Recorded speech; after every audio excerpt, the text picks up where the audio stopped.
नमस्कार, मैं हूं एसआर गोखले। स्वागत है आपका मेरे चैनल पर। आज हम चर्चा करेंगे ग्रीन टैक्स के बारे में, क्योंकि सरकार ने हाल ही में इसे सभी वाहनों पर लगाए जाने का फैसला किया है। ग्रीन टैक्स क्या है, क्यों लाया गया है, क्या इसके लाभ और हानि है, और क्या आम आदमी पर अनावश्यक बोझ है ग्रीन टैक्स, इन सभी सवालों के जवाब आपको इस वीडियो में मिलने वाला है। तो बने रहिए मेरे साथ और हम बात करते हैं सबसे पहले इसकी हाईलाइट की। तो केंद्र सरकार ने हर तरह के वाहनों पर ग्रीन टैक्स लगाने का फैसला किया है और यह टैक्स केवल 8 साल पुराने सभी प्रकार के वाहनों पर लगेगा। वैसे तो कई राज्यों में ग्रीन टैक्स वसूला जाता है, लेकिन अब केंद्र सरकार 8 साल पुराने सभी वाहनों पर ग्रीन टैक्स लगाएगी और इस नियम को नोटिफाई करने से पहले केंद्र सरकार सभी राज्यों व केंद्र शासित प्रदेशों से अपनी राय मांगेगी। क्या होता है ग्रीन टैक्स? सरकार का मानना है कि पुराने वाहन प्रदूषण ज़्यादा फैलाते हैं और प्रदूषण को कम करने के लिए सरकार जो खर्चा करती है उसका कुछ हिस्सा पुराने वाहनों पर टैक्स लगाकर वसूलेगी। इसे ही ग्रीन टैक्स का नाम दिया गया है। ग्रीन टैक्स से जो राजस्व प्राप्त होगा उसका उपयोग पर्यावरण संरक्षण के लिए किया जाएगा। ग्रीन टैक्स की दर, ट्रांसपोर्ट वाली गाड़ियों पर ग्रीन टैक्स की दर रोड टैक्स का 10 से 25% तक लगेगा और अत्यधिक प्रदूषण फैलाने वाले शहरों में जो रजिस्टर्ड गाड़ियां हैं उन पर इसकी दर सबसे ज़्यादा होगी, जो कि रोड टैक्स का 50% तक हो सकेगी।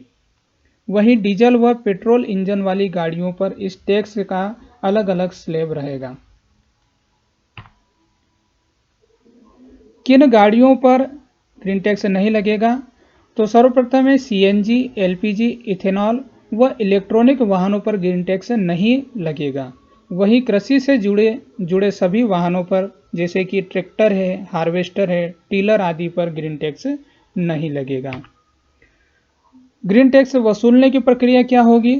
फिटनेस सर्टिफिकेट के नवीनीकरण के दौरान यह टैक्स वसूला जाएगा। अर्थात जो भी पुराने वाहन हैं उनका रजिस्ट्रेशन या फिटनेस सर्टिफिकेट का जब भी वो नवीनीकरण कराएंगे तो उस दौरान इस टैक्स की राशि को जोड़ दिया जाएगा।